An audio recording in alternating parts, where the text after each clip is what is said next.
Dans une zété, na tie, nazo sambela. Namoni rideau ya pembe longwe. Mais na se retrouvé lokola na kati ya suksi ya mai. Mais bandako na musika na waki ba cri ya bato azolela. Na bandi komi tuna pourquoi bato bazolela bongo. Namoni mutu moko abimi. Mais mutu ya nzoto zomona na te, mais namoni azalaki na bapapu ya pembe. Ayebi singa bi bien na lakisa yo ba mariage ya ba intérêt. Et ça peut même na basi. Bazoba la mibali po mibali bazana bozwi. Na ba intérêt. Bandi ko memangai, abandi ko kotsanga, na bandi ko mona lokola batu bazana kata ba prison. Mais so afungoli bandako. Nazomona basi na mibali banyama bazolia bango banzoto. Abisinga ba mariage emele eza na se na moi oyo. Na kati na bango mana bazo subir conséquences ya souffrance. Il faut mariage. Et ça les bas. Et ça la mariage il y avait Rebecca na Isaac. Mais l'alliance c'est qui kokita na kati ya mabulu. Nebi pourquoi son a commis na moni alliance kiti maboko ya bato kiti na mabulu. Nzamba ni ko bisanga bi alliance oyo balatisi ba milatisi bango moko bengane na latisi bango te. Soto zo vanda na mwasi. To mobile azo comprendre vision na yo taza yo te. Maboko etie bino lipambo nde maboko ekokonza bino. Maboko nde kokamba bino na mariage. Lorsque je suis passé en libéré, c'est Bobo qui est cassé. La libération du père, c'est la bénédiction. Okay. Nesika, mariage est au bébé. Moi, si, à cause de la maître na yote, mais moi, ça, ça a conseillé la bénédiction mobile. Mobile a konza moi si na yete, mais à maître à moi si.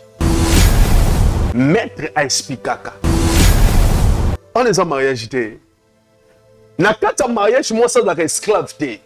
Mais moi ça c'est na permission ta que maître na ye. Mais moi ça la ka dou. Mais mon bali faut ka moi si. Ba pesa ka litoyi. Mais moi c'est pas faut obéir. Mais ba konza kanete ke na ninga ko za la brutal. Bien-aimé dans les seigneurs, na pamboli bino na kombo na Yesu personne sur Bolanda ngai, ngana za madame Sheila Mwanda, la visionnaire de la fondation Sheila Mwanda. Bien-aimé, nous sommes en train de construire pour les orphelins. La construction est en cours. Yango na eko solliciter batunyo sur amité ya malamu.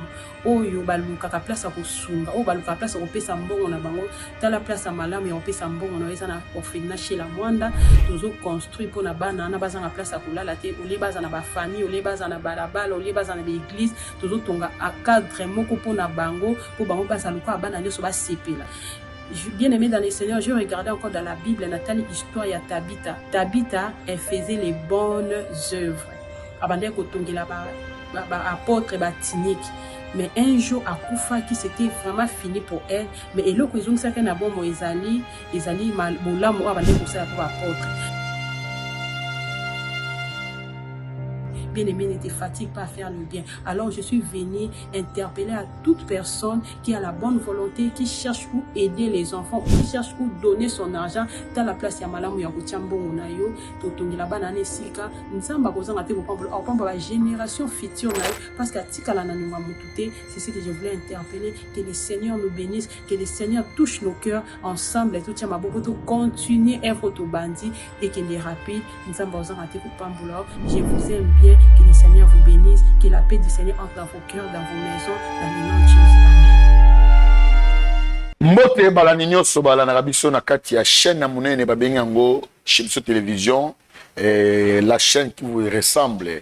Tu peux si kolo Yesu, merci beaucoup. Ne abisi sope manabo moi na mkola lelo pour que tu passer na émission de ngami police des stars. Ce sont des hommes de Dieu balekanga mingi pona kopesa biso ba révélation ya malamu pona édifier yo nanga.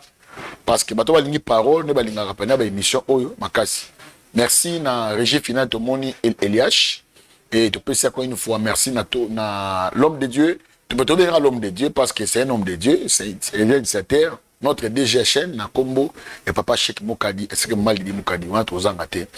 Awa na police star ezali kamba libanga te mais kamba connaissance. Soza na connaissance de permettre oya pour que tout me capé ko funa mo ebele yango monaka émission yo soza na la mâchoire te au passé te parce que ça juste mâchoire l'autre yami l'homme de la révélation dans mon mariage nani c'est le prophète Pachi Bomolo, l'homme qui a parlé beaucoup de choses au monde akata ya RDC Kokisami et à la confirmation qui vraiment il est vraiment un vrai serviteur de depuis lobby to reconnaître kaba prophète lorsqu'il va m'accaper ma musique Kokisama yangwana na ngami ko yambe pourquoi parce que c'est vraiment un grand prophète.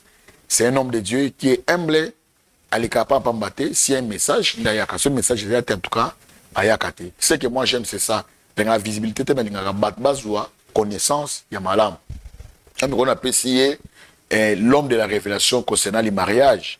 Quand il a manqué la balate, son mobile, il faut l'enseignement malam, puis l'homme de Dieu, ya kosungayo de nakati ya plateau ya bukwalelo l'homme de Dieu Pachi Bomolo les prophètes moi na bato ya vie moi na bato na bala moi na fait pako parce que bato ba ma rêvé na mboka ba saka bisato so yo ebité na peso enseignement matière aux yeux papa Kelani Jacques Verlo na vie Aili na bala ce sont des pères ya réveil ya mboka oye ya RDC tous ces gens sont ba pères ce sont pas des pères il y avait 3 pères. Il y a un moni, Serena Bango, ba déraillement makamoto mona lelezate parce que ba yebaki ko tambola pe ko sala nzambe na bosolo. Moi j'aime ça. Donc ngabe na utika la makola mozedi na bala, yeba utina mozedi na bala, tozali ba koko ya mozedi na bala parce que ngai koko na ngai ezali bien donné kaleta, mon père spirituel c'est Gilles Kiese, ezali yaba makiese.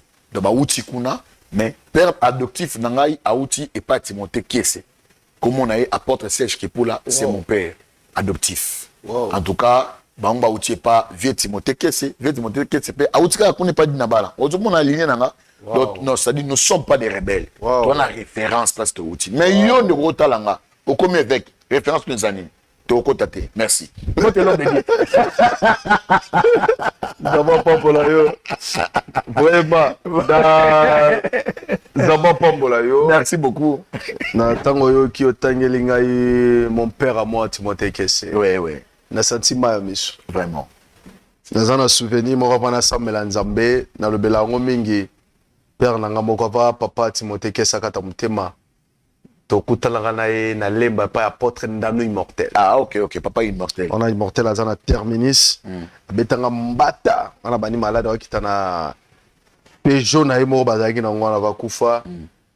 Pour nazo koko fungwele portité. Que ton âme repose en paix. Eza ba papa oyo bate sango malamu na nzambe, nzambe mo kalinga zo bango. Na nyoso mokilo koloba.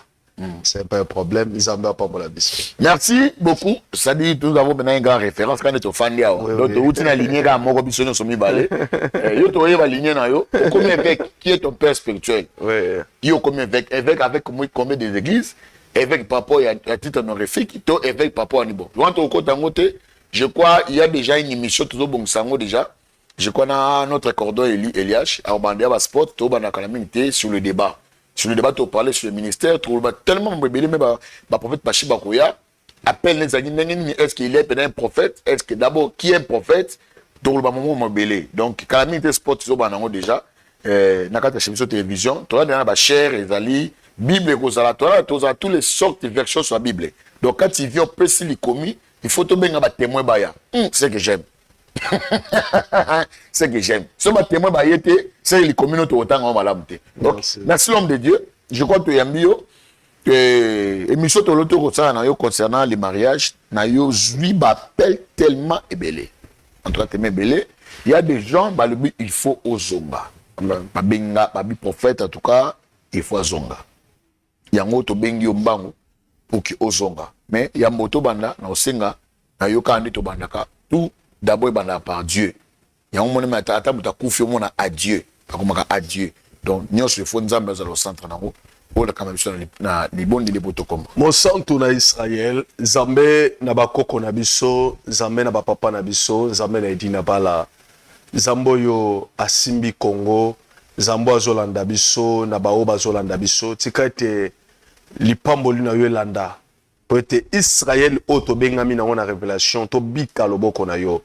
To longoli nyonso eza yo teza mosika na kombo na Yesu. Amen. Amen. Na ina lobelo komoko avant to simbelo ko to zolinga to loba na yoka mingi même na ba média surtout na ba prophète ya YouTube ba évangéliste à YouTube ba pasteur à YouTube ba lobaka ke ba père spirituel bazala raté c'est lo bango ba lobi motu bango basimba verset na bango o batambola bango babike motu aponama depuis libumoya ya maman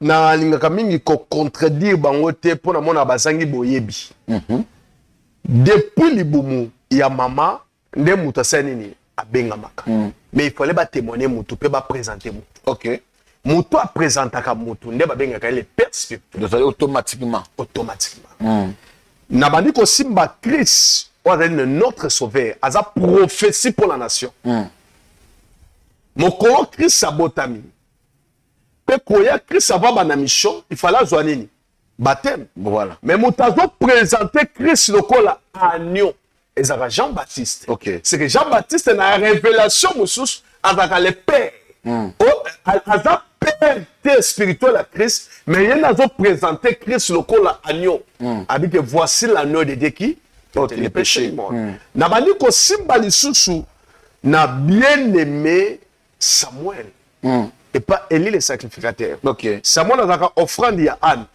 Anne a prometa Nzambe que soki opesi ngai mwana na kozwa mwana wana kosala nini na kopesa yo komanda na ventre Nzambe ebe deke Samuel azanani aza prophète mais Samuel azo comprendre le langage prophétique ya Nzambe te malgré il faut ba expliquer malgré prophétie na ye malgré ba ventre na ye il fallait Nzambe so la Samuel depuis libumike na lobaka boy na sala ka boy mais alobate il faut Samuel Eli oyo bana na ye basali masumu bazana masumu Nzambe bomie misu temple kufi mais Nzambe azolobela kaka ye Eli azo comprendre kaka ke elomeli oyo eza ya Nzambe même aux onction mais ba comprendre ka onction te mais ba expliquer ka onction très bien mutu akobimaka liboso na ye te lokola yo mama prophétesse obimaka boye na te botie telefone na yo obiki Nzambe alobelinga oyebaki yango nana expliquer ko ke mongongo eza Nzambe il faut mutu expliquer yo Bible lobi Samuel alali ayoki mongongo ebengi ye Samuel aye aliem accompagnaki te ke mongongo eza Nzambe aye pa Eli alobi me voix abi papa na yoki obenginga elabi non na bengi yote zonga lisusu yoka zonga lisusu sanini yoka ayoki pour la deuxième fois aye pour la troisième fois Eli ayebisi abi non mongongo ezoyoka soki lobeli yo loba me voici Eli a comprendre que mongongo mona o azoyoka eza nani eza ya Nzambe depuis Samuel a comprendre que mongongo nazoyoka eza nani ya Nzambe eza Nzambe il faut qu'on pas Eli il faut Eli expliquer malgré que ana baika za offrande malgré ana pesa ki offrande depuis avaya yo tantôt bawendre yo depuis yo tantôt oza depuis libumu mais ye Samuel azaki avaya déjà ana yebisaki Nzambe soko pesi ngai mwana na pesa offrande Joseph, pour expliquer ndoto pas ya Pharaon, il fallait Jacob, ton papa naïe, a expliqué que ndoto zalaka boye boye. Joseph en doit comprendre ndoto te. Joseph en l'autre première fois, papa zalate, explication pe zalate. Deuxième son Joseph en l'autre, makambo na zomo na comprendre la kisi ni ta na zolo ta boye. Papa andi ko ebisa, mon ndoto la kisi boye boye boye boye. Explication outa ayoki pa ya Jacob yango de tinda Joseph asani a expliqué na kata prison ba deko ba bima et ça la manenge ça la la révélation pe Pharaon lota pe ba biseke tozana moto moko na kata prison il faut ba témoigner yo avant yo ya obimisa biso ki naza prophète ngai na ningi makaba père spiritualité eza makambo ya molimo te la bakombo bango bapesaka eza makambo ya spiritualité yango tobenga yango le père spirituel moto ako expliquer o langage ya Nzambe okay. Très bien. Ah non, non, non, non, non. C'est fort, hein? On te trouve au côté pour la question. Maman m'attend donc, c'est-à-dire, en conclusion, un père, c'est la personne qui a été d'orienter une personne. C'est ça. Parce que, au gros mot, tu m'as dit que maman va noter non, bébé, nous sommes botami. Abani Gonguluma, des papas ando simba telema olia soso. Et ça, le col la katchote. Mutumo balamuki, abeli ne malade naye, malade compliqué, le balamuki no, na lala ki boye. Ça, nan expliquant que makamono lala ki zaki nzambe. Nan expliquant que makamono lota ki mamo bana ko mona zaki nzambe mutado daki. Et ça ba misusu satan na bana ko réclamer yo, a memio na ba place a memio, nzamba bundelo alongisio, olobi ki te makamono place na kenaki zaki nan expliquant yango. Nana la question que c'est Dieu. Il faut nous expliquer yo. Aïe biso que moni ndoto loti Joseph. Ezalaka boye. Samuel zongana nu yoka. Il faut nous zongisa yo yoka. Mon frère, yango lelo tozo ba perdition, tozo ba tozo comprendre nzambe te YouTube eza mabe makasi. Merci. Parce que esangisi biso na bato yo faux. Bato bien ba Yesu te. Tout à fait. Bato ba langage ya nzambe te. Bible solo ba Dieu parle tantôt d'une manière, tantôt d'une autre. Voilà. Bazo soit Bible oyo lokola liseki. Azui yango mutu muso koya na kati ya plateau, atangi ka verset na moko asa nango, atangi te a expliquer ngo pe kutu te, matangi ka rapport bato ba mona ke tangi explication claire des athées. Ba komi ba prophète, yango lelo bazo kende ko benga ba kimbangu nzambe. Badialunga na nzambe basitolokele nzambe na loltaki nzambe wana mutu abimela inga wana za nzambe omoni mutu wana aza makasi nebe crise de rêve babengani ngai pungai na yokaki ye azaki nzambe. L'explication des chrétiens. Les problèmes ezali bo peuple bibezo ba mon peuple péri pour manque de connaissance. Kozanga connaissance ezokota batebeleli felo YouTube. Bokolo kufa oko comprendre que Yesu azanzambe. Merci beaucoup Yesu azanzambe na pesi magelda kinana na mbote belesko zali Yesu azanzambe yemta kela ba kimbangu nze mwana sa ngate ma bien nzamba pa mo magelda sko zali en tout cas ezanze moko oyo zali ko somi sabiso na sema kola Yesu masia pona hotel sabatuke Yesu kana mtazanzambe na likolo ya Yesu pe na sa Yesu mso azate Yesu na champion Yesu na za nyoso ya mona banoso bakufa mais notre Jésus de Nazareth a kufa pe assez quoi. Maman Gelda, merci beaucoup na nzembo wana. Maman na Gelda, que Dieu te bénisse beaucoup. Depuis mangenge en tout cas na pesu mbote belé. Koba ko tato Yesu Masia, koba ko tombola ye, Yesu Masia ko zangate, ya ko pambola yo maman na Gelda, en tout cas, je t'aime ma mère, na ko makasi mingi. Au moment où mozolo ba oso toto kota, na la question teme belé, ya ko tuna yo mais, tout dans la fision na teme. La prochaine occasion, merci. On capé ko tuna ba question pour na batu o mususu le ba comment so ba soit disant ba prophète soit des ba pasteur yo boya ka père spirituel na na tata moli moté na ebite tangu yo ozaka kiriku spirituel pour ki ikuta ngabota mambi sa ko ngamo kiriku donc to kotuna ngo to me pe ko yebango l'homme de Dieu na ebite lelo sija lelo na ebite to ko lo beanini Nzambe apambola batu nyoso sija lelo na eli bato bazolanda biso na inebisa yo eloko moko mwana nzambe nyoso ozola na ngai avant osala eloko na vie il faut volonté na nzambe emema yo. Mon frère le prophète Eric ebele babali basali ba mariage c'est lo ba sentiment ya banzoto. OK. C'est lo ba sentiment na bango, c'est lo ba sentiment ya batu. Mais c'est lo nzambe te. OK. Tozui temps ya ko expliquer batu. Nazui 27 appels. Il y a batu bazan na ba Chypre, batu bazan na ba France, batu bazan na ba pays étranger belé, ba pesinga ba requête ya ba prière na bango. Babi papa makambolobi eza mukie mais koti biso makasi. Est-ce que tokoki kosala nini? Nazui te ya kosambela nzambe.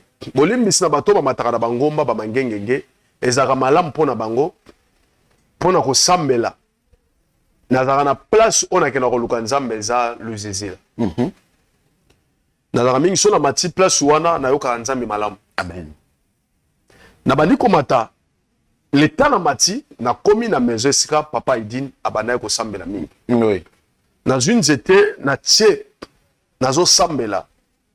Na moni rideau ya pembe longwe.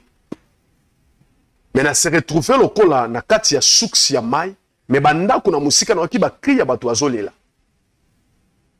na bali komi tuna pourquoi bato bazolela bongo na moni mutu moko abimi mais mutu ya nzoto zo mona na te mais na moni azalaki na baba papu ya pembe ayebi singa bi bien na la kisayo ba mariage ya ba intérêt et si que zo mema bato na perdition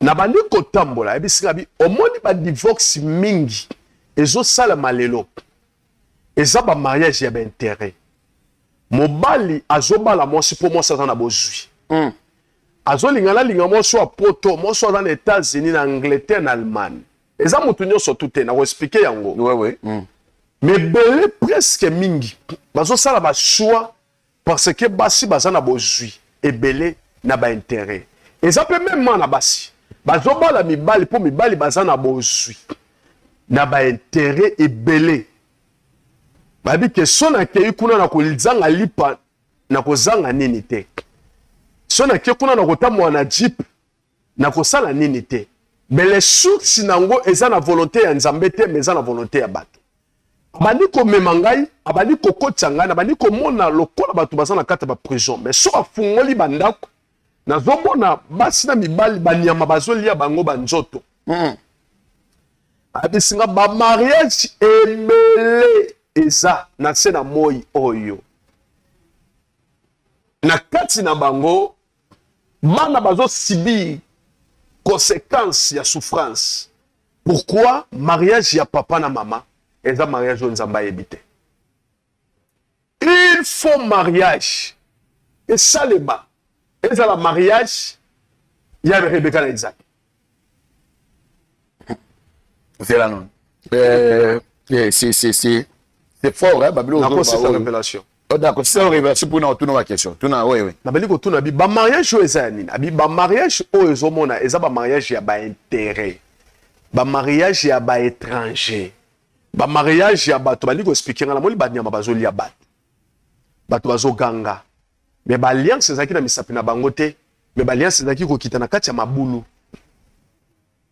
mais pourquoi sona komi na moni ba alliance ekiti maboko ya bato ekiti na mabulu nzama ni ko yebisanga bi ba alliance oyo balatisi ba milatisi bango moko mengane na latisi bango te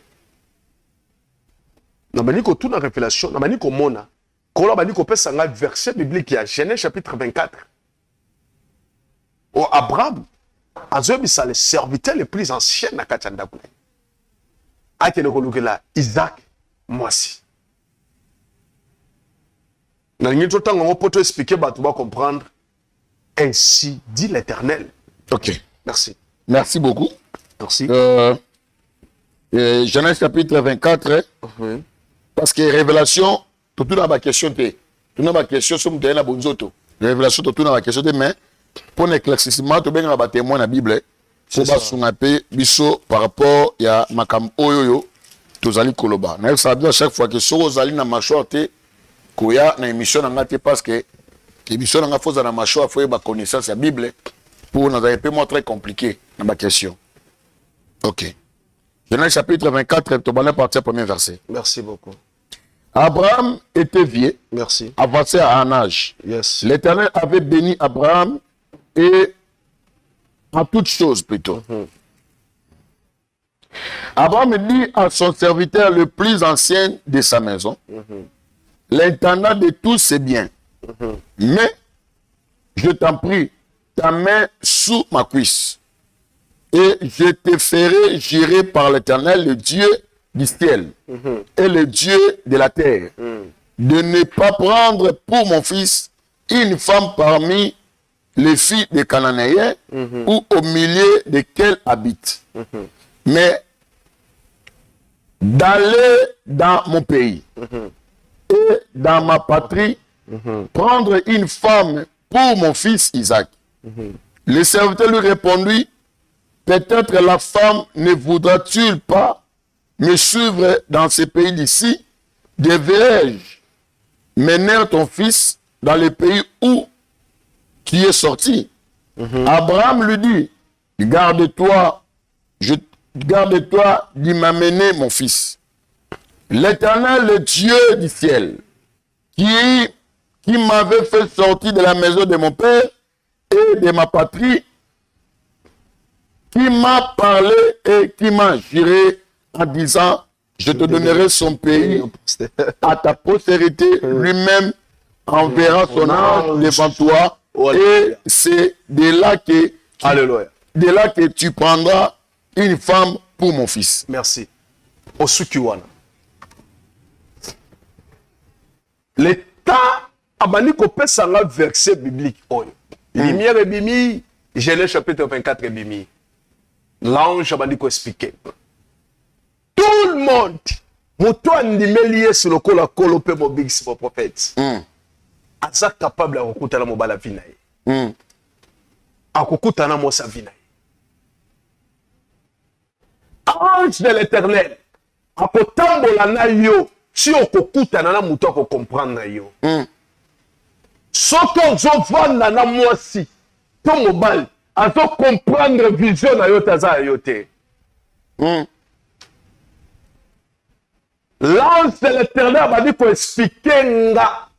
Comme on dit qu'on yebisa ngai na yebisa bato. Yebi ke bele bato bakotutana mabaku pe bemisio koleke bele na mama ona zoloba. Abi Abraham azo yebisa serviteur le plus ancien. Il faut où maintenant? C'est-à-dire état civil, maison civile pendant les lotés. Et ben les lotés. Et ben na katanda Abraham. C'est fort. Pour moi si akobala. Même étranger est interdit. Il faut katana ngenga. Bonjour. Ko katana ngenga za moto andimeli Yesu lokola kolo pomo bix. Soko moto abadli doctrine mususu. O bazo ndimela Yesu te. C'est que moi so na koti na kata enfer. Moto bali musulman. Moto bali église des noirs. Attention, na ina simba. Moto bali kimbangiste. Po bandimaka Yesu te. Bango baza banzambe na bango. Yesu bito to bala za mundele tata moto mwendo te. Mais bango baza na banzambe na bango, baza na bato mwendo na bango. C'est que po bala yépé. Et c'est interdit. So ba interdité biso ba chrétien ba o bato nimeli Yesu. Il faut to bala moto ayebi Yesu pe moto zo ndimela Yesu. Ko bala étranger te. Et ça va mariage belé étranger. Il a expliqué le comment on a expliqué bato anza bala nzambe belé. Soko bali chrétien atangami pasteur, atangami prophète, atangami évangéliste, atangami mona nzambe chantre. Mais azo comprendre yo tazo beto libaku c'est que ti lelo na ndimeli Yesu te. C'est que c'est étranger. Tozolo belaka te ke betranem c'est que c'est étranger. Il faut se sentir que la Sarah se senta et pas Abraham. Est-ce que vous comprenez qu'Abraham a l'air de Sarah mingi? Si Abraham a été couché na Agar, c'est Sarah. Si Abraham a été na Ismaël na katana na Agar, c'est Sarah. Il faut mobali ayo kakamwasi malamu na katandako. Il faut mobali ayo kakamwasi. Émission lelo batebele ba ko comprendre ngote. Il faut mobala yo kaka mwasi. Mobalo azwi mwasi ya malabo fa yo kaka ye. Mobalo azo ka mwasi te ako avancer pété. Et le but que moi ça konzandaku te. Mobali mutaza maître mais il expliquer biloko moko auto comprendre kate. La femme c'est l'église, même na kati ndaku. Femme a un rôle. Il faut jouer. Femme aza, moi si oyo, a comme émission, il faut comprendre. Si on côté na moi si amabe, on souka mabe. Pour y aller moutaza maîtresse ya kachanda, ou azo mema, implique c'est pas ya mobile. Et y a moutazo la qui sa mobile, n'engeni récite ya vie et cause. Tout l'état bien aimé Abraham. Azobi malakati adina kwa tata na ina mama na ye. Sarah tika le kolobate. Sarah lobate. Bible combien ngote. Marche na bango nyonso tout. Sarah tika le kolobate. Sarah e koloba na kata kana. Mais koloba Sarah e bota solution. malgré tout ba ange baya pour le tout le temps ba ange bazo pour ko maman ko Sodome et Gomorrhe Bible explique biso te que Agar abotaki déjà.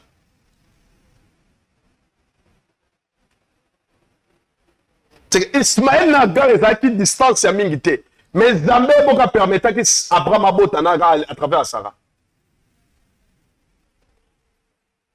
Pour comprendre que la femme azaka image moko comme ma bénédiction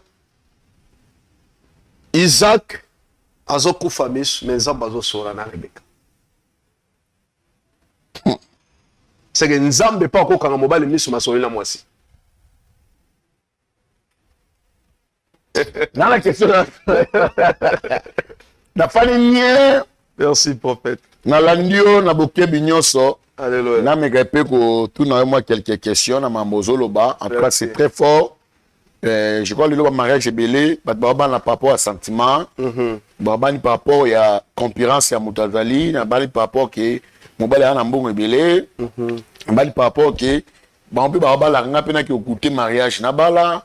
Misu bazo bala par rapport à influence, par rapport à Moussala, na non prêté mais Moussala exiger bala. Mais yemoko na yemoko ta prêté. Mais alors pour gagner poste wana il faut en bala. Et après au monde que divorce et katani musuba bala papa HC Poussani mais azan le prêté. Non. Faut pas prêter. Mariage ezapona agité. Le problème c'est quoi? La génération à l'élo. Mariage ezaka pona kozala prêter. Bazalaka prêt na mariage té mais Nzambe na te comprendre que au coquille déjà. Sans autant la âge Poussani il faut na bala au ça la faux choix. Mais na toutes nos questions pour nous katinga. Oui papa. Na la question na tout na yo. Wa vlo mo marteler awa. Na besoin faire toutes nos questions na. Au lobby le mot est très très important. J'ai beaucoup aimé. Mais na muto ma fada to mo le beaucoup na. Abi amen. Ah oui. Abi amen. Ce qui aussi moi si à malamu. Et autant la bien. Aussi peut m'bala malamu autant la bien. Ah ben. Nous sommes écoutés na faux choix. C'est-à-dire à ça étranger. Et puis qu'au bala moi si oyo vous avez la même confession que tu n'as pas mon la témoin Jéhovah. Ah ben. Ata pas mon la bango parce que bala à l'étranger té. Et puis na mon ana on tient ndako et témoin Jéhovah. Papa zo marqué église. Moi, c'était là-bas, jamais. Na moi, si na babino so. Ok, na témoin de Jéhovah. Mais chez nous, les chrétiens, moi, na katanda kumoko. Il faut expliquer du bien. Moi, na ki mangiste, maman mta bia Congo, ou azam mta baba, ou ana samla soyo wapi, ou mon la confusion na izana katanda. Pour maintenant, bat bima, on soit des femmes mobile à bongo sa kutana bongo, basali 70 ans à moi si, mais bala ma confession différente. Pour maintenant, comme ma remède de katsa libota wana. Nini bako sala? Ah, nzamba pambola yo. Nanda kwa bongo bonzambe ofanda te. Na ina simbelo komoko. Ezaming compliqué te mais ezaming kimia na ba obazo comprendre la révélation. Corps de Christ. Lelo nakutana frère moko azaki modérateur en église moko eska bane ko katanga suki. Azo luka kinoko te ya. Azo koka ko expliquer la Bible te. Azo benga David mutamasumu. Selon écriture na ye. Selon écriture na ye. Azo benga David mutamasumu. Abi David apona te yango. David aza mutamasumu ngaba okatanga suki. Abi David abomisi mwasi ya soda na ye. Po azwa mwasi. Nzambe ayokela David mawa ndenge banzembo bato bateyaka bango na ba yango na yebisaka même na kata ndako na nga banzembo mususu ebetaka te neti nzembo ni ebetaka te ezaka nzembo afre Patrice so bayemba babi na komi koyenga na libanda ya lola ye ndenga nini yo tosaninga lola ezaka na libanda te okoyenga wapi eza nzembo ezangi likomi ezangi explication lola eza na libanda te nayoka yango te na le but que place wana esika papa bunga mwa muke lo les na libanda te ça lokola salon ya chez biso te biso ba misu to fa libanda ba to koto ba sala bravo Jésus so ba sisi apo biso to koti te lo les na libanda te to va na ndenge nini eza ko na banzembo papa kui moku ya soda ya tri kangi mutu ya train banzembo eza na basare eza na ba révélation te c'est ça ekobiki sabala nzambe loko moko te mutu muso akoya kolota lola bakangi ba chaîne bazuye batie bango libana ba benga appel par appel c'est lo bango ne balobaka lo les abongo te musupa yemba pona nini mokile sama nga sali so pona sepesa meme to balinga te mais yeso lobi so nga tu ntamu beso basalinga bongo bino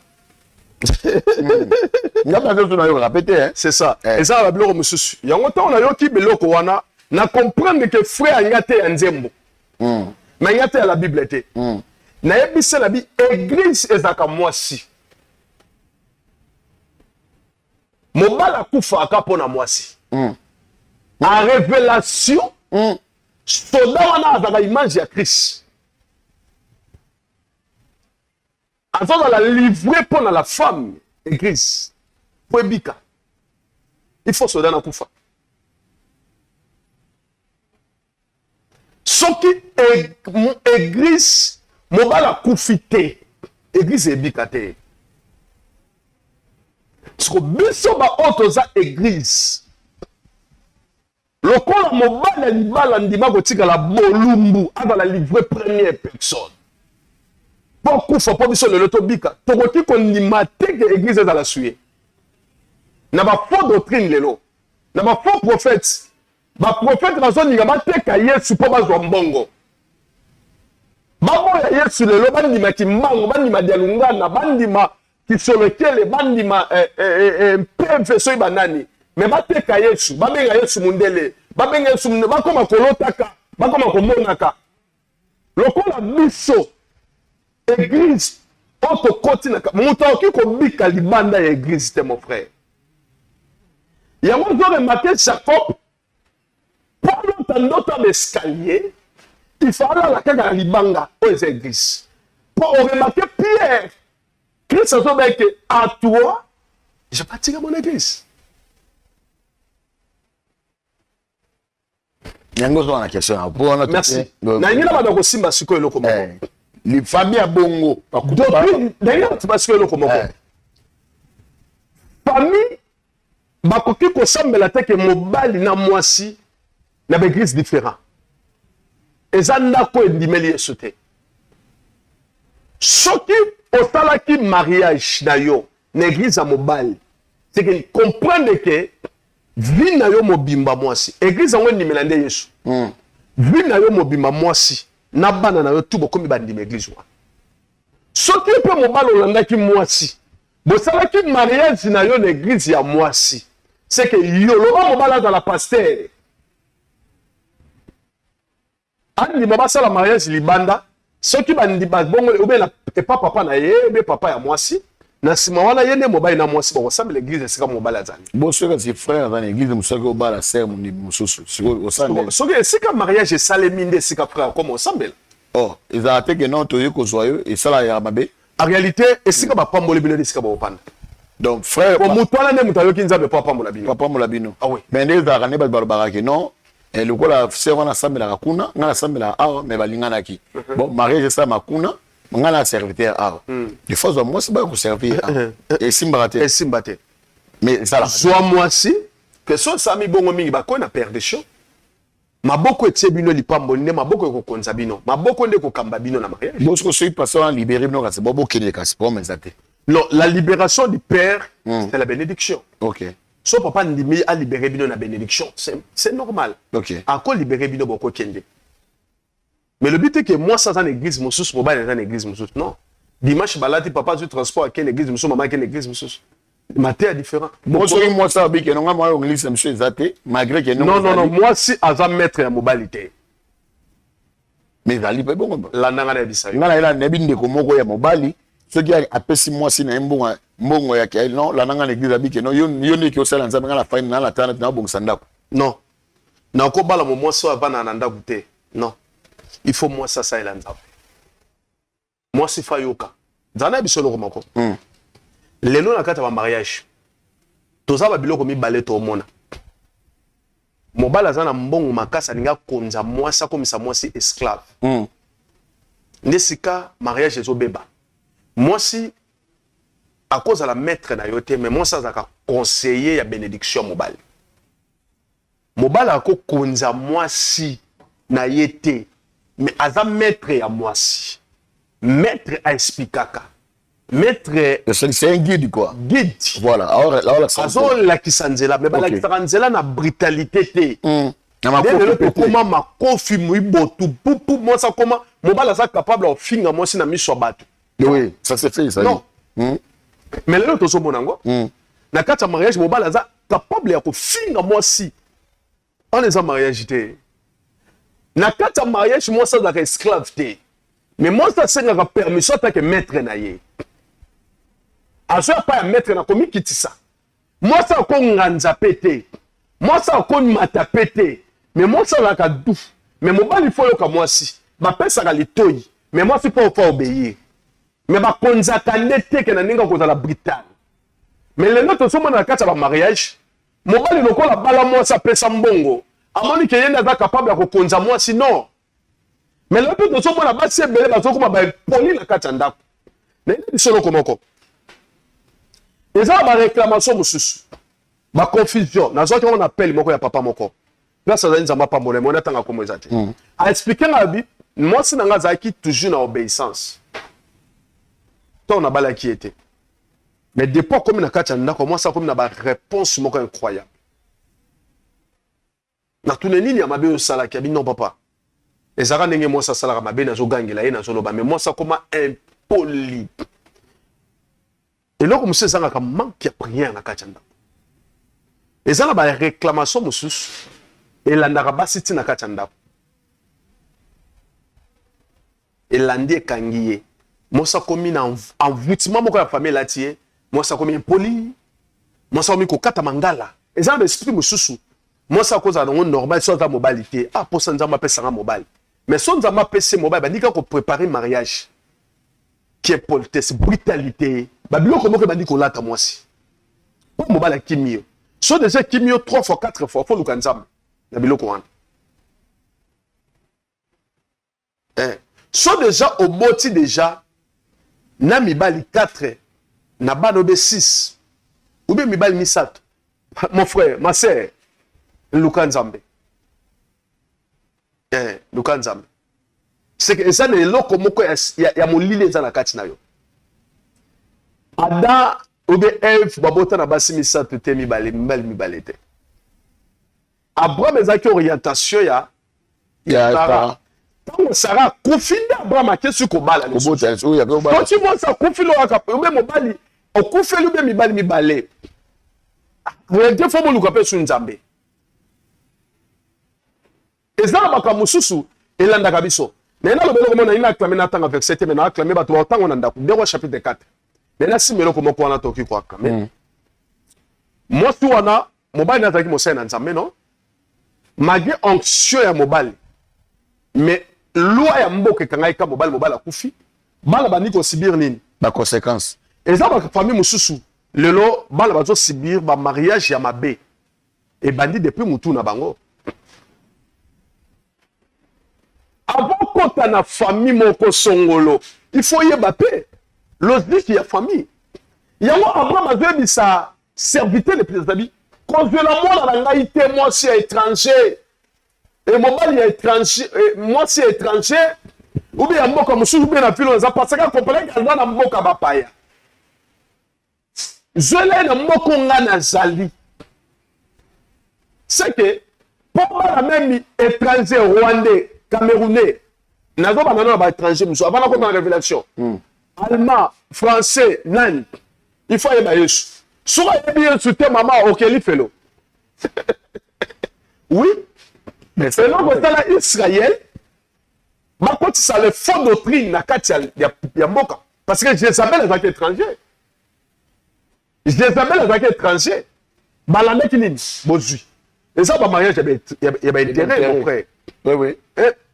Mobali abali mosi pour moi ça dans mbongo toi dans la famille ya landangai na ina simelo comme dans la famille ya mobali mosi akomi ko futela mobali ndako na pekisi mabloko musutela ina loba akomi futela ndako akomi ko asomele mutuka akomi ko konzaye loboko epesaka loboko ezwa kezaka wapi Merci. loboko epesa kezaka wapi Likolo. mais Genèse chapitre 3 epekisi yango Genèse chapitre 3 epekisi yango c'est que moi ça comme likolo ya mobali mais ça lisumu eza abomination eza abomination akoki koede mais kozala likolo na yo te koede yo mais koki kozala likolo na yo te so okomi déjà condominer ekomi abomination ekomi enfer ekomi Jézabel monsa okomi Jézabel po Jézabel etant que presque azolanda déjà bozwi na kati ya famille wana Jézabel akomi kokonza akomi kokotisa badoctrine na ye yango so remarke basi misu bazobala mibali baza na basorcellerie mibali bazobala basi baza na basorcellerie atikeli semence na kati ya nzoto nakuta na papa moko abala mwasi yango azalaki étranger nazotanga pays ya mwasi yango azalaki sénégalais basali 16 ans de mariage baboti bana misato bana tu bakomi na sorcellerie papa aza congolais alobaki naloba ngo mena tanga komo na ye te papa koma avalala na kati ya ndako na ye atiki na ndako bakabona mwasi na bana bakenda mais so alala azolota ndako azoloka 4 personnes baza na kati ya mbeto eza basi misu mibale batikela bango biloko na kati ya nzoto banda bala ya tikela eloko na kati ya nzoto mwasi ate obali okozwa zemi te okobota te po mobali aleka na yo wana azalaki na sorcellerie intérêt eza na basi misu bazola na mibali mpo na baintérêt même mariage ya baintérêt eza interdit na so okokufa so okufi na kati ya ndaka mobali ya bongo banyama bakolia yo est-ce ebe esika akabina jerebe basukela bane balia bango Bambwa ya zamba barena balia bango mariage ya baintérêt en fait très bien je crois oui merci beaucoup na régie papesi so toujours suksa awa na question moko ya suka pe parce que to conclure il y a beaucoup de choses l'homme de Dieu pour loba il y a mambo belé sur le mariage il y a vraiment mambo belé en tout cas bon to tiki révélation pour révélation tiki wana na mambo simbi tant oya ozonga pour la 3e émission to fanda concernant la révélation et ça très important na mona ndeko moko ya mwasi ana osama na église ya papa ya armée de victoire tanga komi na Angola akutana mutu moko aza sénégalais aza ningari et lelo a changé doctrine pour que choix esenga kika fala balaye pour azala stable na kati ndako et lelo comme on est longwa comme on est apesa kombo fatu comme zaka comme mususu mais ba obligé la kombo wana pe ninga za 3e bureau mutu ana na mboka na bango na mwasi mususu mo ya kwa 3e bureau na Angola ngana yebi donc mariage intérêt donc na la nimbo mais na la ni à côté de la religion pour na intérêt automatiquement ningo lobi eza yango alors na lingo pesa remède solution nini bato so à côté na mariage intérêt on va connaître beaucoup de difficultés par rapport à révélation pesa gibiso solution ba ko pour ki babi na makambo na puis peut to conclure wana le problème ezali eza mais ça côté et ça côté après azo cibler ba conséquences soko bimate eza délivrance faut luka délivrance pour ba participer divorce le problème ezali non et c'est comme mabe ezali faut bima bavana na place ozo souffrir te sozo pa na place ozo souffrir c'est que kobima na ezali kufa place où des gens ont senti que naza na komi esclave pour kobima et on a dit bisabate ça ba prière tozo sala ah d'accord et ça ba prière on nzamba zo délivrer et ça délivrance moko pesa mina mama nanga Anna depuis na Cameroun abane ko sibi makamboyo to bondeli pona ye nzambe aloba nanga papa foko loba nzambe abikisinga abikisie mo azaki esclave ya esclave souffrance ya souffrance azaki libéré na bana na minute aza na Grèce azoke na bala na ye zambo atambo na edina bala abikisaki ye mama papa zola na ngai mon frère mariage eza bénédiction mais comme akapé malédiction na motoyo azan intérêt moko quelque sans que tout na volonté nzambe Israël ezokotisa ba mauvaise doctrine parce que Jézabel ezaki étranger aye na ba mauvaise doctrine na kati ya mboka mo mekufi penzamba modir mboka wana ti bazanga mai pe bazanga nini nene bisayo na tant que nano côté na kata malédiction te parce que ceux qui m'ont comprendre les révélations nzambe te nzambe ko modire yo vous avez les libala la malédiction nzambe sauf qu'on nzambe modire yo nano délivrer pour nzambe a modire parce que ya mutazo modire azo ba que moi si l'homme quittera mobali faut lukayo so mobali faut lukayo faut tout dans la volonté de Dieu. Et il y a un commentaire, frère Moralobi, est-ce que babala kala papa batu ba memaka batu non mon frère le gens écouter la maman moko na bondeli nzambe a dit singa papa bana kocho na kata ndako nga fo mobali na ngai azala nabi se nabi mama likambo ekomi nzamba tininga na ya na bondela nzoe mobala zaki magicien mobala boko ya mana suka na ngona minicho na zobenga mama na kao na koma il faut koyoka nzambe pour entité snaï il faut koyoka nzambe nzamba ko lobela que déjà depuis longtemps na place au vandi te ko panza ba mariage te mais muto ko vana na mariage aza esclave te ozo sentir que place on aza esclave il faut ko bima nene bisayo eloko moko soko moni na mboko vandi lo epesi que moi ça na autorité liboso mobali c'est que lo na pesa nzambe te nenge bango baza kuna na ba katsa ba Europe na bazi moi ça soit na autorité liboso mobali lo na za nzambe te mobali aza maître mais maître apesa ka punition makasi te pour l'élève na tant azo punir yo faut pardonner yo mais mobali azo nyokola moi sina bana ne tsaka za mobali apenga abenga mina yo te nzamba pambola biso. Merci beaucoup. On a tourné à notre émission Police des Stars, l'homme de Dieu, les prophètes Pachi Bomolo. Je crois que vous avez belé. Il faut passer le numéro rapidement. Et puis 089 227 44 47 plus 243 89 227 44 47. Les prophètes Pachi aza libre avant to koma parce que dans un voyage dans Nigeria on a eu invitation ya couple moko nazo ke ne pona robonde la pona bango zamme na dina bala azanga te pona pambola.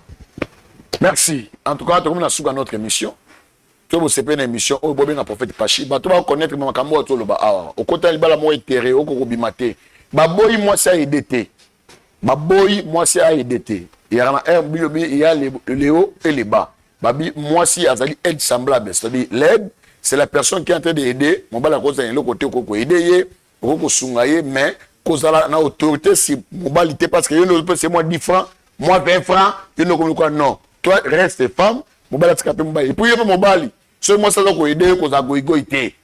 Toi si tu dois faire un effort, de regarder non non zaboye. Je suis une femme, mais de zaboye peu. Et Mobali, tant que que non, Mobali, il faut aider. Mobali, moi, ça doit aider. Toi aussi, l'homme, tu dois faire un effort. Il y a combien de cas d'esclavagisme, mais on a qu'à cause de la moi, surtout pour la lobo, et pas moi aussi. Surtout, Bino, Bato, Lukaramengi, Basiba, donc moi, ça comme autorité, d'un de comment tu fais na poto, de autant comme on était au fana poto, moi, ça botte na Mobali, Moussousou, pour na kozanga Mukanda, on y met aux aura, charge de Maramoa, Nawana, pour que moi, ils aient au Kogito, Kraki, au Koufi. Basi a poto belé aider mobali mais comme c'est esclavité même si on a poto le basi va savoir autorité combien on a mobilité pour la seule non tu dois être la soumission les amis nature chose chrétienne tu dois respecter ça je crois en l'homme de Dieu quand ça va pas mbolayo to comme na suka notre émission soyez soumis à zongité to kozong ça encore une fois d'ensemble pour maintenant analyser cette révélation pour révéler un peu ça manga tout dans la question là c'est Dieu. Quand Dieu parle, tu ne peux pas contredire Dieu. Laisse, mais moi, je suis question que là, la mission Ekoya, que l'éternel Dieu, Nzambe Basagoli, Nzambe Bantoma, Nzambe Bouzine Nabala, Azanto Pamblabino. Merci beaucoup, à la prochaine numéro. Ciao.